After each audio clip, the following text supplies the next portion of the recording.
1차 청문회 그 상황을 좀 보게 된다면 네. 좀 중간적으로 보셨을 것 같아요. 네. 총평 입법 청문회도 있었고 이제 두 번째 최혜병 사건에 있어서의 청문회라고 볼 수가 있는데 어떻게 보셨습니까?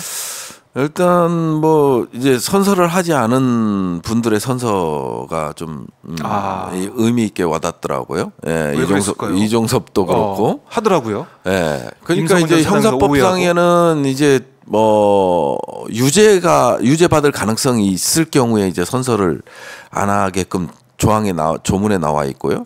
그 다음에 이제 국회 증감법에는 그거죠. 뭐냐면 특별한 사유 없이 선서를 거부했을 때 이제 받는 네. 형사적 처벌 그거에 대한 법률적 검토를 했을 걸로 봐요. 그러다 보니까 이제 뭐 이종섭은 이제 변호인을 통해서 문자 메시지를 공지를 했죠. 네. 청문회 나가기 전에 나는 선서를 할 것이다. 선서를 안 하다 보니까 할 얘기를 못했다. 뭐 이런. 그리고 오해를 받는다. 예, 예. 그래서 이제 선서를 한다. 그건 아니고요. 네. 법적으로 봤을 때 국회에서 이제 고발 조치가 이루어질 수 있을 가능성이 높기 때문에 그거에 따른 선서라고 보여지고요. 네. 임성근도 오전에는 선서를 안 했다가 이제 오후에 선서를 하는 게 좀 나름 좀 그런 의미가 있었다라는 게 보여지고요. 그다음에 이제 7070과 관련된 뭐 주진우 전 법률 비서관이 이제 또 질의하는 모습이라든지 그다음에 이제 국힘이 이제 이전 입법 청문회에서는 보이콧을 했다가 이번에는 들어왔다라는 것들이 좀 의미 있게 좀 보여졌고요. 네. 그 다음으로는 글쎄요, 뭐 별다른 거는 못 느꼈는데. 그러니까 어쨌든 이제 특검의 필요성을 국민들이 다시 한번 절감하게 됐다 이렇게 볼 수가 있는 게 임성근 전 사단장이 휴대전화를 제출했다는 거 아니겠어요, 공수처에? 예. 비밀번호를 못 풀고 있다는 거예요. 예, 기억이 안 난다고 하죠. 자기는 이제 공수처에 뭐 수사 협조를 하고 싶으나. 싶은데. 비밀번호가 기억나지 않는. 상식적으로 이해가 되나요? 비밀번호가 기억이 안 난다? 계속 쓰던 폰인데. 그러니까 이제 어떻게 봐야 됩니까 이거? 습관적으로 이제 손가락이 가죠. 이제 그렇죠. 그런 번호를 이제 비밀번호로 등록을 하고 그렇게 계속 쓰잖아요. 그리고 킬 때마다 이제 비밀번호를 입력하고 기억이 안 난다는 거는 뭐 말도 안 되는 소리 같고요. 예. 그러니까 법적으로 문제가 없을 만한 답변? 그러니까 기억이 안 나니까 알려주고 싶은데 기억이 안 난다. 나는 정말 알려주고 싶어. 근데 기억이 안 나. 뭐. 네. 그러니까 국민들을 좀 어떻게 보느냐. 저는 이거 보면서 국민들의 수준, 국민들의 어떤 뭐 생각을 어떻게 판단하고 있길래 그런 얘기까지 할까 생각이 들죠. 그리고 이제 뭐 7070과 관련돼서 이종섭 장관의 답변도 재밌죠. 네. 뭐 여성이냐 남성이냐. 그다음에 뭐 이런 그 대통령이냐. 뭐 이런 질문에 대해서 이제 답변을 뭐 일관되게 답변할 수 없다고 하는 점. 이런 것들이 좀 결국은 지금 뭐 통화 그때 당시에 이제 7월 31일 날 통화 기록을 보면은 결국은 저는 셋 중 하나라고 보여지거든요. 어떤 거죠? 뭐 대통령, 그다음에 이제 김건희, 그다음에 이제 김용현 이 그 셋 중에 한 명일 거라고 좀 추정이 되는데 왜냐하면 전화 건 사람이 전화 건 사람. 근데 이제 실질적으로 원희룡 장관 비서관한테 이제 전화를 했다라는 거, 그 다음에 이제 철근 누락이라든지 그 아파트 이제 붕괴와 관련된 철근 누락이라든지 이런 걸 봤을 때는 대통령일 가능성이 가장 높아 보여요. 뭐 김용현이 뭐 철근 누락을 가지고 뭐라고 했을 리는 없을 거고 김건희도 그 부분에 대해서 뭐 잘 알지도 못했을 테고 그렇기 때문에 이 셋 중에 한 명인데 이 셋 중에 한 명이 7070이 일관되게 한 사람이다라고 볼 수는 물론 없죠. 물론 없지만 이 셋 중에 한 명이 이제 그 원희룡 장관 비서관한테 보좌관한테 전화한 사람은 이제 대통령일 가능성이 상당히 높다. 그리고 뭐 조태용이라든지 주진우라든지 그다음에 이종섭한테 한 사람은 또 다른 인물일 수도 있죠. 그런데 이종섭 전 장관이 그렇게 누군지 밝히길 꺼려하면서 보안상 안보상을 지키려고 하는 모습 보니까 VIP 아니겠느냐.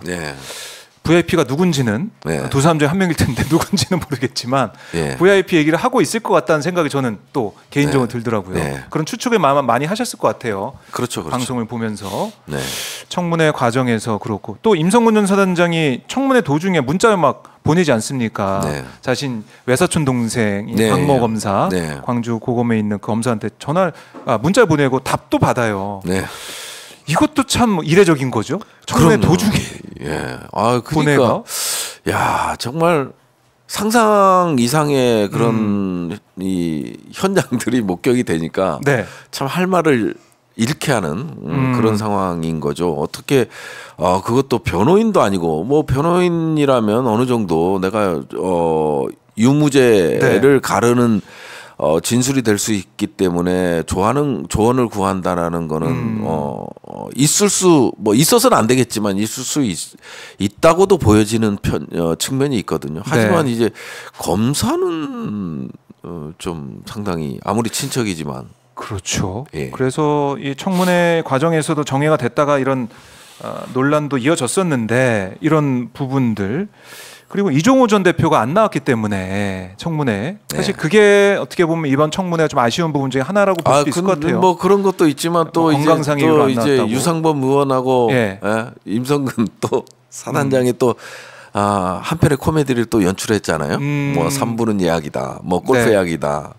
그랬더니 임성근 전 사단장이 군 골프장 3부가 없다고. 아니 왜냐하면 제가 다른 방송에도 얘기했습니다마는 저희가 이제 골프 예약을 할 때 1부 예약, 2부 예약할 거 1부로 칠 거냐, 2부로 칠 거냐 그러면서 이제 부킹을 하거든요.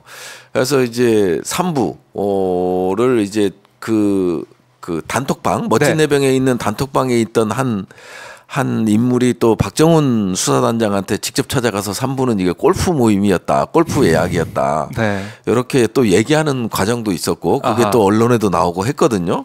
도둑이 제발 저린다고 3부는 골프였다. 이런 식으로 이제 변명을 대고 있습니다만은 또 임성근 사단장이 또 3부 예약은 확인해 줬습니다. 아니 군 출신들 군 골프장 체력단련장이라고 하죠. 체력단련장을 이용하는 군 출신들은 다 알죠. 1부가 뭔지 2부가 뭔지. 근데 3부는 뭐지? 뭐 이렇게 3부. 그래서 뭐 계속 나오는 얘기가 3부 토건 뭐 그 얘기를 하고 있는 게 아니냐. 3부 토건 같은 경우는 명확하죠. 5월 초에 이 3부 체크해야 이런 얘기가 있고 나서 이 정황이 이렇게 딱 시나리오가 맞아 들어가는 게 있잖아요. 5월 16일 날 우크라이나 영부인 젤렌스키 부인이 와서 대통령 부인이 와서 이제 그 김건희 여사를 만나잖아요. 그리고 돌아가서 17일 날 한국 정부가 10조 원의 재건 비용을 대기로 했다. 40년간 0.15%로 대기로 했다. 이렇게 얘기를 하고 이제 우리 정부가 그건 사실이 아니다라고 이제 반박을 하고 그 다음에 이제 이어서 5월 22일 날 또 원희룡 국토부 장관이 또 폴란드로 가잖아요. 재건 포럼에. 그때 이제 재건 포럼에 간 게 원희룡 장관하고 누굽니까? 3부 토건 대표가 가잖아요. 그래서 이제 폴란드 가서 이제 우크라이나 재건 사업에 대한민국이 일조를 하겠다 이러면서 주가가 2달 동안 급등하기 시작하죠. 최종적으로 5배 올랐죠. 1,100원 정도 하던 게 이제 5,500원까지 갔으니까 2달 정도 그 정도로 간 거로 알고 있으니까요. 그런 것들이 이게 참 맞추기도 어려운 것들이 이렇게 이어지는 거거든요. 3부 체크하고부터 한 보름 만에 이런 것들이 다 이루어지는 거니까 아주 민감하고 중요한 정보를 입수했고 이런 것들이 이제 단톡방에서 토의가 됐다고 볼 수밖에 없는 그런 의심을 할 수밖에 없는 거죠.